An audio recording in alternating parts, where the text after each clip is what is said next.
bonjour. J'espère que tu vas bien en cette nouvelle semaine qui commence. Ouh là là, allô là là. Bravo, bravo, bravo à toi. Je veux te féliciter parce que par la grâce de Dieu, tu entres comme ça dans la 3e semaine du mois de mai. Dans cette 3e semaine de ce mois de faveur où on entre encore en profondeur avec un nouveau thème. Donc, je te salue, je te dis bienvenue dans cette émission, l'émission du matin, ton émission du jour, Catalambano. Alors, j'espère que tu es prêt. Est-ce que tu es disposé à recevoir ce matin ce message qui transcende les âges?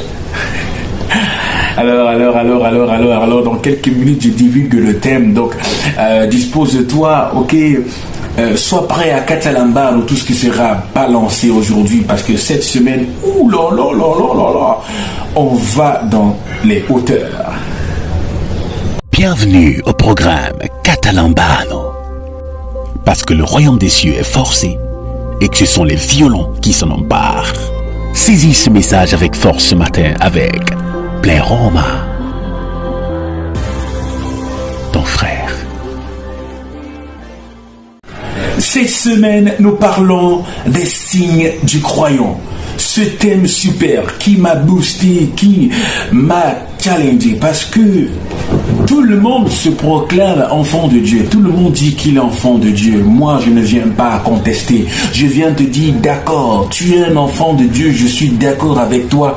Mais dans ce programme Catalambano, nous voulons réveiller ce pouvoir en toi. Ça veut même dire quoi, être enfant de Dieu? Toi qui dis que tu es chrétien, toi qui dis que tu es un croyant, que tu crois en Dieu, toi qui dis que tu es un fils de Dieu. Je ne parle pas juste des personnes qui vont à l'église. Je sais que tu es quelqu'un de sérieux. Je ne veux pas me mettre contre toi ou alors te dire le contraire. Tu aimes Dieu, tu veux servir Dieu, tu places Dieu en premier dans ce que tu fais. C'est bien. Dans cette émission Catalambano, lorsque nous parlons des signes du croyant, on veut révéler comme ça la pertinence, la profondeur de ce que Christ a laissé avant de partir.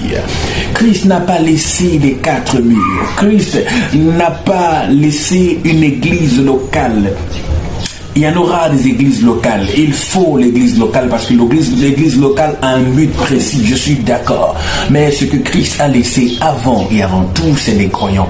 Et quand il partait, il a laissé des consignes précises à ses enfants, à ses fils, pour leur rappeler, voilà les signes, voilà les signes de ceux qui auront cru. Ok, aujourd'hui on va lire ce passage de base pour comprendre où est-ce que le Seigneur est en train de nous amener. On va lire Marc 16. Aujourd'hui nous sommes dans les introductions, je rappelle. On va lire Marc 16 du verset 9 au verset 20. Non, on va s'arrêter au verset 21 même. Ok, aujourd'hui nous sommes dans l'introduction parce qu'on va parler de ce sujet toute la semaine. On va entrer en profondeur, on va vraiment entrer dans les grands détails. Donc, Marc 16, du verset 9 à 21 dit, Jésus, étant ressuscité le matin du premier jour de la semaine, apparut d'abord à Marie de Magdala, de laquelle il avait chassé 7 démons. Elle alla emporter la nouvelle à ceux qui avaient été avec lui et qui s'affligeaient et pleuraient. Quand ils entendirent qu'il vivait et qu'elle l'avait vu, ils ne le crurent point. Après cela, au verset 12, il apparut encore sous une autre forme à 2 d'entre eux qui étaient en chemin pour aller à la campagne. Ils revinrent l'annoncer aux autres, ils ne les crurent pas non plus. Enfin, il apparut aux 11, pendant qu'ils étaient à table.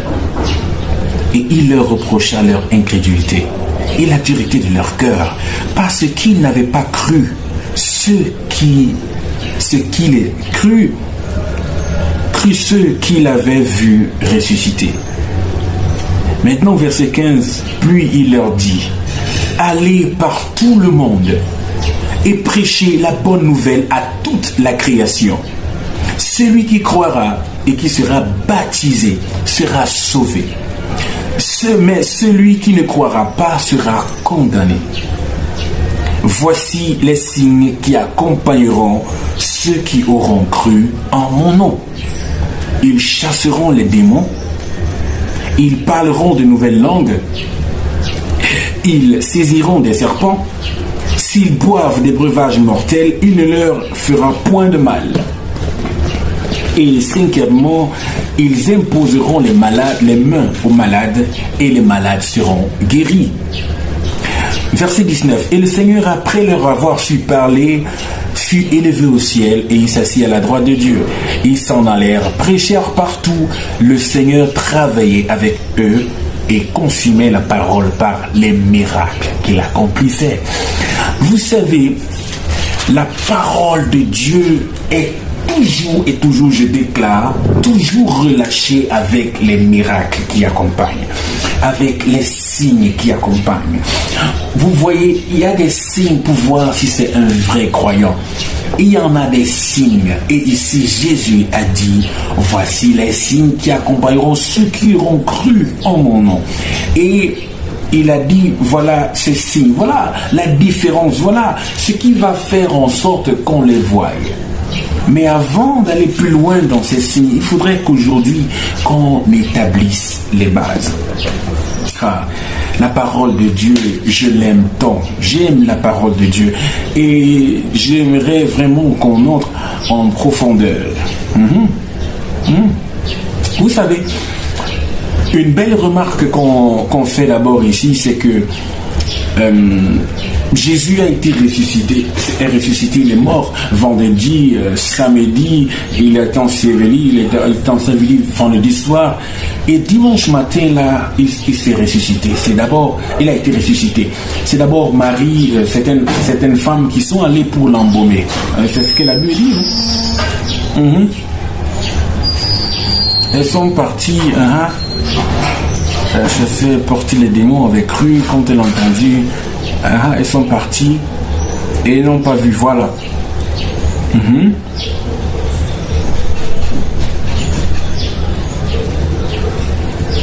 Exact. Bon, ça c'est au verset 1. Ça c'est au tout début en fait. Au verset 1 de Marc 16, on dit, lorsque le sabbat fut passé, le sabbat c'était la journée de samedi, la dernière journée. Parce qu'il faut rappeler que en principe, depuis le début, on compte la semaine à partir de dimanche. Et c'est pourquoi les Juifs, les Israélites avaient mis la 7e journée dans le 7e jour comme le repos de Dieu. Le 7e jour c'est samedi. Donc lorsque le sabbat fut passé, Marie de Magdala, Marie la mère de Jacques et Salomé achetaient des aromates afin d'aller embaumer Jésus. Le premier jour de la semaine, elles se rendirent au sépulcre de grand matin, comme le soleil venait et se levait. Elles disaient entre elles, qui nous roulera la pierre de loin? Tu sais que, en fait, elles se disent, mais comment on va faire pour arriver? Mais ce qui s'est passé, c'est que lorsqu'elles sont arrivées devant la pierre, c'était déjà ouvert. Et qu'est-ce qui s'est passé directement? Ils ont vu un jeune homme devant la porte. En fait, la Bible signifie après que c'était un ange qu'elle a vu. Et l'ange leur a dit, voilà pourquoi vous cherchez les vivants parmi les morts. Ne cherchez pas Christ parmi les morts. Jésus est vivant, il est ressuscité. Allez le dire à mes frères, allez le dire. Voilà, elles sont donc parties voir les apôtres. Elles ont dit, mais ils n'ont pas cru. Ils ont dit, mais attends, Jésus est mort, on l'a vu, il est mort, on l'a vu, il est mort. Et qu'est-ce que Jésus a fait? Nous remarquons d'abord dans ce texte que Jésus a apparu à beaucoup d'autres. Pourquoi aujourd'hui, avant de parler de ces signes du croyant, pourquoi je parle de tout ça? Écoutons, restons jusqu'à la fin. Il a d'abord apparu à plusieurs autres personnes. Après, il s'est entretenu avec eux, il les a laissé des consignes précises et riches en enseignements. Jésus a enseigné les disciples. Il a donné comme un dernier enseignement avant de partir. Et comme on dit souvent, l'un des derniers enseignements sont des enseignements les plus intéressants à écouter. Qu'est-ce que Jésus donc était en train de leur dire? Quel est cet enseignement très important que Jésus voulait leur laisser avant de partir? Et j'aimerais te poser cette question avant qu'on aille plus loin. Certainement, je vais répondre à la fin de la vidéo. Mais écoute la question et dis-moi, à ton avis, pourquoi Christ ne s'est-il pas montré directement aux disciples? Pourquoi il s'est montré à gauche, droite, il s'est montré ici, il s'est montré là-bas, avant d'apparaître aux 11. C'est d'abord les femmes qui l'ont vu, après les passants sur la route, après il s'est présenté à une autre forme, après il s'est présenté à Jésus. Pourquoi il ne s'est pas présenté directement à Jésus? On verra ça dans quelques instants. Vous savez, ici, le Seigneur a parlé des signes qui accompagnent ceux qui auront cru en son nom. Et au regard de ceci, tout à l'heure, quand je citais ces signes, qu'est-ce qu'on a remarqué? Ok, on a remarqué qu'il y avait 5 signes. Et ce n'est pas au hasard, forcément. Pourquoi Jésus a donné 5 signes?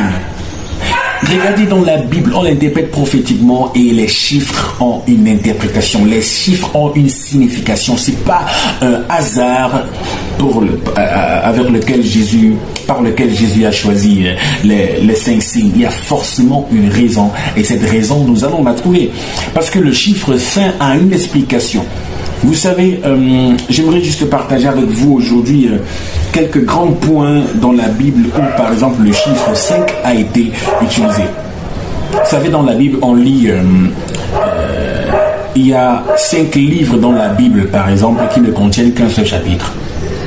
Et ce n'est pas au hasard, parce que si vous remarquez bien, si vous êtes des bons lecteurs de la Bible, ces livres-là nous renseignent beaucoup sur une chose aussi. Pourquoi dans ces livres, il n'y a qu'un seul chapitre, qu'une seule chose, une seule chose. Ce sont ces 5 livres. Dans toute la Bible qui a 66 livres, il n'y a que 5 livres qui ont un seul chapitre. Il y a le livre d'Abdias, il y a le livre de 2 Jean, il y a le livre de 3 Jean, il y a le livre de Philémon, il y a le livre de Jude, qui n'ont qu'un seul chapitre. Et ça, je vous laisse le soin d'aller étudier ces livres et de comprendre pourquoi elles n'ont qu'un seul chapitre. Et deuxièmement, on a le tabernacle qui avait été donné dans l'Ancien Testament. Dans l'Ancien Testament, le tabernacle qui était donné à Moïse, qui avait été donné dans l'Ancien Testament à Moïse, avec les précisions liées au chiffre 5. Par exemple, dans le tabernacle, il y avait 5 rideaux. Dans le tabernacle, il y avait 5 barres. Dans le tabernacle, il y avait 5 piliers avec 5 bases. Il y avait un outil en bois d'acacia de 5 coudées en longueur et de 5 coudées en largeur. La hauteur du parvis intérieur était de 5 coudées. Ça, c'est dans Exode 26, Exode 27. Vous allez voir toutes ces explications. Dans le désert, par exemple, Jésus a nourri 5000 hommes avec 5 pains. C'est dans Matthieu 14, verset 19. En fait, tout ceci renvoie à une seule chose, l'implication maximale de Dieu pour rapprocher l'homme de lui et améliorer sa condition sur la terre. Donc, tout ce que Dieu a fait, avec ce chiffre 5, il voulait montrer son implication, comment il voulait améliorer la condition de l'homme, comment il voulait rapprocher l'homme de lui. La Bible déclare qu'à Dieu était en Christ, réconciliant le monde avec lui-même et n'imputant point à l'homme son offense. Et il nous a donné le ministère de la réconciliation. C'est Dieu qui s'est levé de son siège, qui a tout fait pour l'homme. Et lorsque Dieu a donc donné le tabernacle, donné la pensée du tabernacle à Moïse, il lui a dit, tu vas faire le tabernacle ainsi et ça. En fait, c'est pour là où on va adorer Dieu. Bref, il a donné tout ça avec les précisions du chiffre 5. Pourquoi? Parce que le chiffre 5 représente quelque chose. Et quand on voit l'implication de Dieu dans tout, regardez, même dans les 5 livres que je dis, il n'y a qu'un seul chapitre qui présente le chiffre 1 avec le chiffre 5. C'est pour dire quoi? C'est que Dieu a tout fait et Dieu l'a fait de façon unique. Dieu l'a fait une seule fois. C'est pourquoi il y a 5 livres de la Bible qui n'ont qu'un seul chapitre, qui parle comme ça de l'unicité. Et j'ai donné un autre truc, par exemple, il a nourri 5000 hommes avec 5 poissons. Ça montre un Dieu qui peut faire des choses extraordinaires avec des choses viles, avec n'importe quoi. C'est pourquoi dans la Bible on dit encore Dieu sait prendre les choses viles pour confondre les sages. C'est pourquoi je suis là à te parler aujourd'hui. Je veux, s'il te plaît, que tu m'écoutes avec diligence, avec attention. Et le chiffre 5, tout ceci rappelle la bonté, le repos et la faveur imméritée de Dieu. Rappelez-vous, nous sommes encore dans le mois de faveur.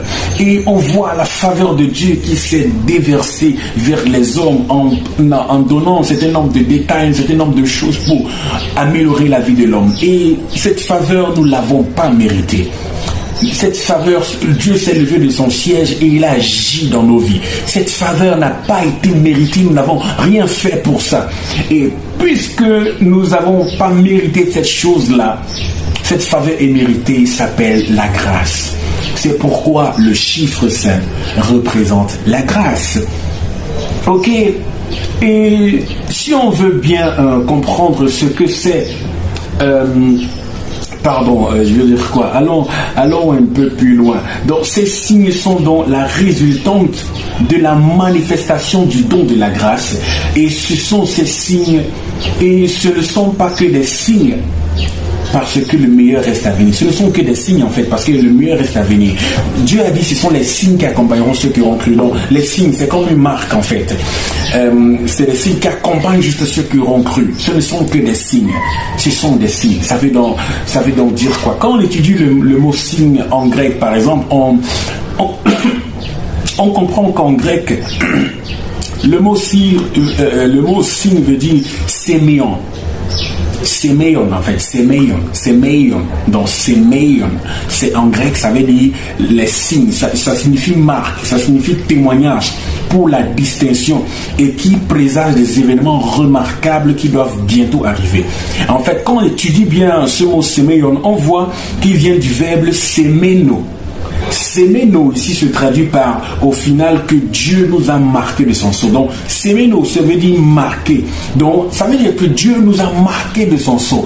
Donc quand on dit voici les signes des croyants, ça veut dire que voilà les personnes qui ont, voilà les marques, voilà ce qui prouve qu'on a cru.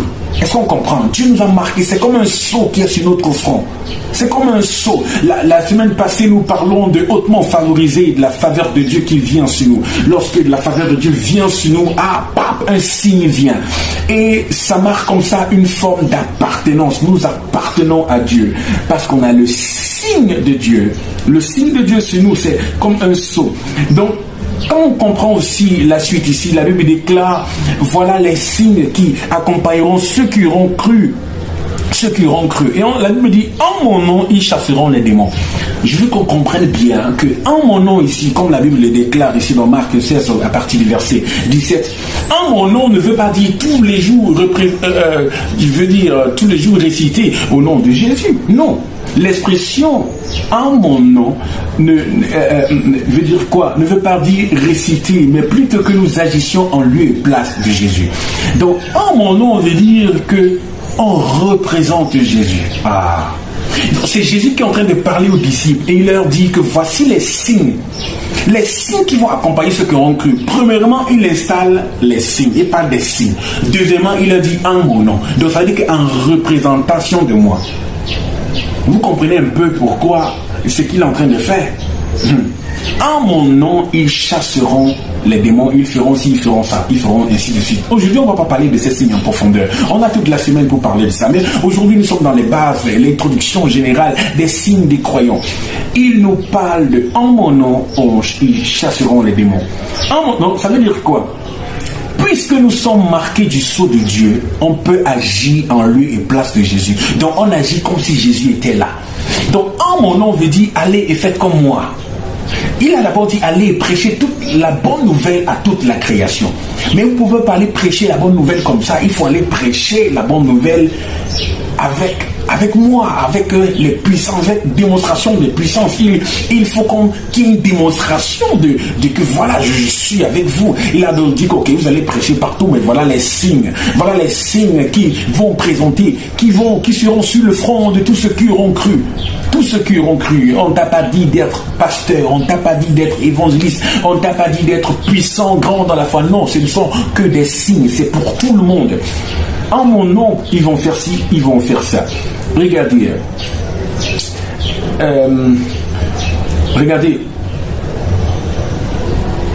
Nous pouvons voir par exemple Paul, qui a exercé son autorité spirituelle sans forcément dire au nom de Jésus. Je veux qu'on comprenne. Mon nom ne veut pas toujours réciter au nom de Jésus. Parce que l'apôtre Paul, dans Acte 13, verset 11 par exemple, était en train de prêcher. Et il y avait un homme qui perturbait, un homme qui bavardait beaucoup, un homme qui empêchait aux gens d'écouter. Et l'apôtre Paul s'est fâché et il a déclaré. L'apôtre Paul a dit, maintenant voici, la main du Seigneur est sur toi. Tu seras aveugle et pour un temps tu ne verras pas le soleil. Aussitôt, la Bible dit que aussitôt l'obscurité et les ténèbres tombèrent sur lui et il cherchait en tâtonnant les personnes pour le guider. Donc l'apôtre Paul a frappé cet homme-là parce que cet homme-là perturbait pendant qu'il était en train de prêcher. Il a dit que tu seras aveugle. Pierre aussi avait traité Ananias comme ça, Ananias et Saphira qui sont venus mentir dans le temple, dans la présence de Dieu. Et il a dit que ce n'est pas un homme que vous avez menti, c'est au Saint-Esprit. Et là, ils ont été frappés. On va dire que c'est le Saint-Esprit qui est descendu les frapper. Non, c'est sous la parole de Pierre qu'ils ont été frappés. Pierre n'a pas dit au nom de Jésus. Paul n'a pas dit au nom de Jésus, tu seras aveugle. Petite question pour nous qui aimons souvent tout réciter là. S'il faut seulement prononcer le nom de Jésus pour au nom de Jésus pour chasser les démons ou bien pour faire quoi que ce soit, Jésus chassait les démons au nom de qui? Quelqu'un est en train de dire Jésus lui-même, il chassait les démons au nom de qui? Il guérissait les malades au nom de qui? Il faisait tout ça au nom de qui? Jésus faisait tout ça au nom de son Père qui l'a envoyé. C'est pourquoi, lorsqu'on demandait à Jésus, montre-nous le Père, Jésus dit, mais attends, je suis avec vous ici tous les jours, mais vous me demandez où est le Père, montre-nous le Père. Ne savez-vous pas que le Père est en moi et que je suis dans le Père? Il dit quelque part encore après, je suis le chemin, la vérité et la vie. Celui qui vient... Nul ne peut venir au Père que par moi. Pourquoi il ne dit nul ne peut partir au Père que par moi? Il dit nul ne peut venir au Père. Ça veut dire quoi? Jésus représentait le Père sur terre. C'était au nom du Père que Jésus faisait tout ça. Jésus part. Plus tard, il dit tout pouvoir m'a été donné. Comme le Père m'a envoyé, moi aussi je vous envoie. Donc ça veut dire quoi? Comme sur la terre je fonctionnais en lieu et place de mon Père, moi aussi je vous envoie afin que vous fonctionniez en lieu et place de moi. C'est pourquoi vous allez et faites de toutes les nations des disciples, baptisez-les, allez, comme je vous envoie, vous aussi allez. Et voici les signes qui marqueront ceux qui ont cru. En mon nom, ils feront ça. Donc, quand tu crois d'abord en Jésus, tu reçois, tu catalambes la faveur divine dans ta vie qui te rapproche de Dieu, mon Dieu. Quand tu sais qui tu es, tu regardes quelqu'un comme ça, les signes du grand se font. Tu vois, tu peux commencer à prophétiser si le Seigneur a mis la prophétie dans son sein. Tu peux chasser les démons, tu peux faire toutes ces choses-là. Tu peux guérir les malades, tu peux imposer les mains les malades seront guéris. Tu peux parler de nouvelles langues, tu peux saisir des serpents. On va expliquer en semaine ce que ça veut dire, toutes ces choses-là. Mais tu peux les faire au nom de Jésus, pas seulement en prononçant le nom de Jésus. Parce que souvenez-vous, les 7 fils de Sceva dans la Bible, qui sont partis chasser un démon, ils ont commencé à dire au nom de Jésus sort, démon sort, au nom de Jésus que Paul prêche. Le démon les a regardés, mon gars. Le démon a dit, je connais Jésus que Paul prêche. Je connais Paul, mais vous, qui êtes-vous? Mais vous, qui êtes-vous? Le démon l'a serroué sur eux. Il les a tapés dans tous les sens. Il les a ridiculisés. La Bible déclare qu'il les a tous déshabillés, blessés dans tous les sens. Ils sont rentrés nus chez eux. Une personne démoniaque a tapé 7 personnes et les a humiliés. Scandalement. Parce qu'ils avaient prononcé le nom de Jésus sans être croyants. Ce n'est pas au nom de Jésus qui fait. D'ailleurs, si tu es quelqu'un qui chasse souvent les démons, tu vas me voir. Quand tu es là, tu es présent, tu es en Christ, tu es sérieux, tu sais qui tu es. Quand tu parles des démons, tu menaces les démons. Est-ce que tu sais qui je suis? Je suis le Fils de Dieu. Quand tu regardes, tu demandes, sors avant même que tu ne prononces au nom de Jésus pour que la puissance se manifeste encore. Le démon là est en train de trembler dans tous les sens. Le démon doit te voir, toi, croyant. et trembler. Pourquoi tu vois le marabout? Pourquoi tu vois les sorciers à côté de toi? Tu les vois, tu fuis. Non, c'est lui qui doit trembler parce que tu portes en toi la puissance de Dieu. Parce que tu es hautement favorisé, le doigt de Dieu est sur toi. Parce que tu es, la faveur de Dieu t'accompagne. Parce que tu es un fils de Dieu, tu n'es pas n'importe qui. Le démon te voit et tremble. Les situations devant toi se décantent parce que tu portes Jéhovah en toi. Tu es le fils de Jéhovah. Tu es bien plus que ce que tu peux imaginer. Écoute, tu n'es pas n'importe qui, tu représentes Christ sur la terre. Tu es en Christ l'extension de Dieu sur terre. Oh, ces signes sont glorieux. On va aller voir la semaine, toute la semaine. Revenons à la question qui a été posée plus haut. Christ ne s'est pas présenté directement aux 11. Pourquoi? Je sens que tu un peu cogné la tête là, mais elle n'est pas très compliquée, la réponse. Elle est bien là sous tes yeux. Parce que Christ est un meilleur enseignant. Parce qu'il avait un enseignement à leur passer. Il s'est d'abord présenté sous d'autres formes, puis il s'est présenté aux 12, parce que les premières apparitions n'étaient que des signes. Attendez, le meilleur reste à venir. C'est quelqu'un qui était en train de vouloir leur parler des signes. C'est quoi les signes? Il voulait leur parler des signes que les gens ont cru. Et maintenant, qu'est-ce qui s'est passé? Jésus lui-même est ressuscité, mais il n'a pas apparu directement aux 11. Il a apparu, il s'est fait voir des femmes. Ils n'ont pas cru. Il a apparu ici. Ils n'ont pas cru. Et ainsi de suite. Ils n'ont pas cru. Qu'est-ce que Jésus a fait? Jésus est venu après. Il s'est présenté à eux maintenant sous la vraie forme. Parce qu'il s'est présenté, la nuit des classes, c'est ça, c'est pas moi qui dis. Hein. Écoutez, au verset 12, après cela, donc quand il a apparu aux femmes, ils sont venus, ils n'ont pas cru. Après cela, il apparut sous une autre forme à deux d'entre eux qui étaient sur le chemin pour aller à la campagne. Donc Jésus est apparu sous une autre forme. Donc, sur une autre forme, c'est pas vraiment lui. Et les deux là ont su après que c'était lui. Certainement, il a fait quelque chose. Donc, ça, ce n'est que le Maître. Ça, ce n'est que Jésus. Pourquoi Jésus était en train de vouloir leur dire que, regardez, il y a quelque chose qui va faire la différence. Il est venu sur une autre forme, donc on n'a pas vu son visage qu'il avait avant. Il est venu sur une autre forme, mais les gens l'ont vu que ça, c'est différent, ça c'est le Maître. Ils ont vu en cet homme-là le Maître. C'est ainsi que Jésus voulait leur passer le message que je voudrais que la terre soit vue par vous. Je voudrais que la terre me voie. Il dit quoi? Que je voudrais que le monde, la création me voie en vous voyant. Je voudrais aussi quoi? Que vous compreniez que toutes les apparitions comme je suis venu là, ce n'étaient que des signes qui annoncent comme ça ma venue. Et lorsque Jésus a donc apparu aux 11, il leur dit que me voici véritablement tel que je suis.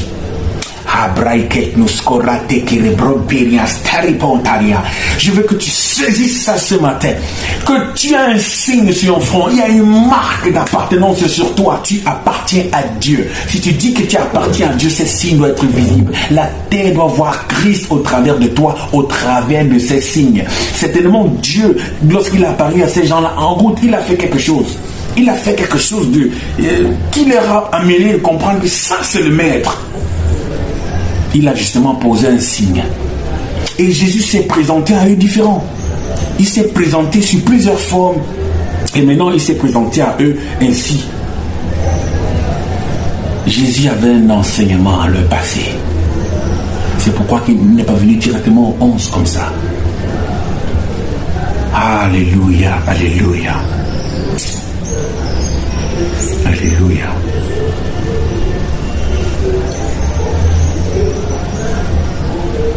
Et Jésus aussi voulait les faire comprendre que plusieurs personnes ne les croiront pas.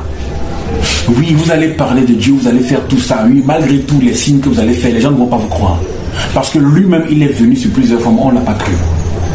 Donc Jésus voulait comme ça montrer à ses disciples que vous allez prêcher la parole, oui, il y aura les signes, il y aura tout ça. On va voir les chrétiens, les croyants, ils auront les signes. C'est ça qui prouve qu'ils sont croyants, mais juste que ça, les gens ne vont pas toujours vous croire.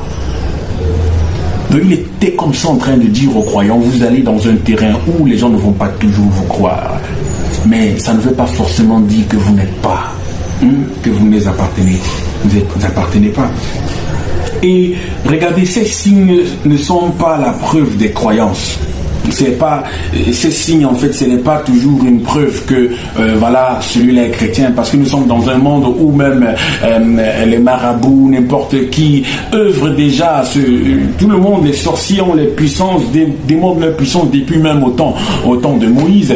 Lorsque Moïse a déposé son bâton, n'est-ce pas même n'est-ce pas même les qui là déjà? Quand Moïse a déposé son bâton, n'est-ce pas même les magiciens, eux aussi ont déposé le bâton pour que ça devienne le serpent. Eux aussi, ils ont fait pareil. Mais Christ est en train de dire que c'est pas forcément les signes qui vont faire d'eux. C'est pas forcément ces signes qui disent qu'ils sont forcément croyants. Tel le dicton qui dit ce n'est pas l'habit qui fait le moine. Mais quand même, il y a une autre vérité derrière ça. C'est qu'on reconnaît quand même le moine par ses habits. Ce n'est pas tous ces signes qui font de toutes les personnes là dehors des croyants. Mais on doit reconnaître le croyant par ses signes. Si tu te dis croyant, si tu te dis enfant de Dieu, si tu te dis ami de Jésus, si tu te dis tu connais Jésus, que tu marches avec Dieu, on doit voir ces signes sur toi. Ces signes doivent être visibles. La Bible déclare, c'est Jésus qui dit ça, on ne prend pas une lumière pour la mettre en bas de la table, mais on prend la lumière, on la met sur la table pour qu'elle éclaire toute la maison. Tu ne peux pas être un enfant de Dieu et tu es caché. Tu ne peux pas être un croyant et tu es caché. Qu'est-ce qui prouve que tu es un croyant? Je t'ai dit, je ne parle pas à un docteur aujourd'hui, ni à un pasteur, un évangéliste, un apôtre ou un prophète, mais je parle à un enfant. Je m'adresse à toi qui te dis croyant, toi qui as cru. Voilà donc les signes qui sont sur ta vie. Lorsque la faveur divine t'a localisé, lorsque la faveur divine s'est emparée de toi, qu'est-ce que nous avons vu la première semaine de Catalambano lorsque nous expliquons Catalambano, c'est que nous Catalambano Christ, parce qu'il nous a Catalambano le premier. Il a déversé sur nous sa faveur, la faveur divine. Il nous a reconnectés au divin, il nous a reconnectés à Dieu. Lorsqu'il a fait et lorsqu'on a accepté Jésus, quelque chose s'est passé. La Bible déclare, voici les signes, ceux qui accompagneront ceux qui auront cru en Jésus qui est mort et qui est enseveli, qui est ressuscité. Ceux qui ont cru en ce Christ-là, il a déposé les signes comme les marques sur le front. Séméon est une marque. Nous sommes la marque de Christ. La marque de Christ est sur notre front. Et que ce signe soit visible.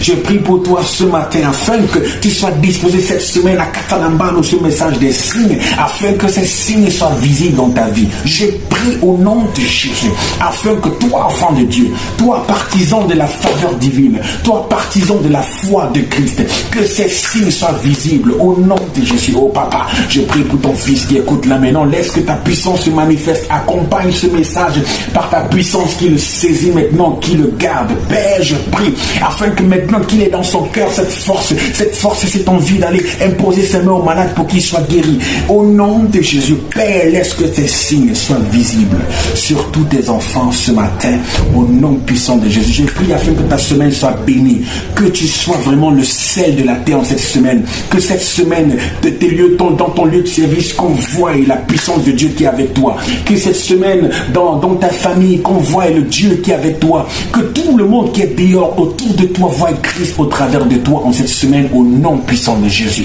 Tu es béni, tu es hautement favorisé. La faveur divine est sur toi, l'ombre du Tout-Puissant. Tu demeures à l'abri de l'ombre du Tout-Puissant. Et puis Caïso, le doigt de Dieu est sur toi au nom de Jésus. Tu n'es pas n'importe qui, tu es un croyant, tu es un enfant de Dieu, tu es un fils de Dieu. Que la puissance de Dieu soit manifeste dans ta vie maintenant au nom de Jésus. Eriko stobrete dandiri storia tandiri karabashete superiantio sto hikarane bareke sto gropia berieta trista hala grosso perente suma relike karanaste mosto perrete trista hala grofe merusto penista hala greta lista karaba rakaba deristo propeste gri kalandrosa kalate molosti keli paraite subaraite Christo krobate. Lève les mains, lève les mains. Ressens le nom puissant de Jésus. Reçois ce matin cette force qui t'accompagne dans cette semaine. Reçois les portes ouvertes au nom puissant de Jésus. Et que ces signes soient visibles sur ton front. Que ces signes soient visibles pour ta vie. Au nom de Jésus, là où tu es, le serpent tremble, la puissance des ténèbres tremble, parce que tu es un enfant de Dieu, parce que tu es un fils de Dieu. Les marques du croyant sont visibles sur toi. Au nom puissant de Jésus.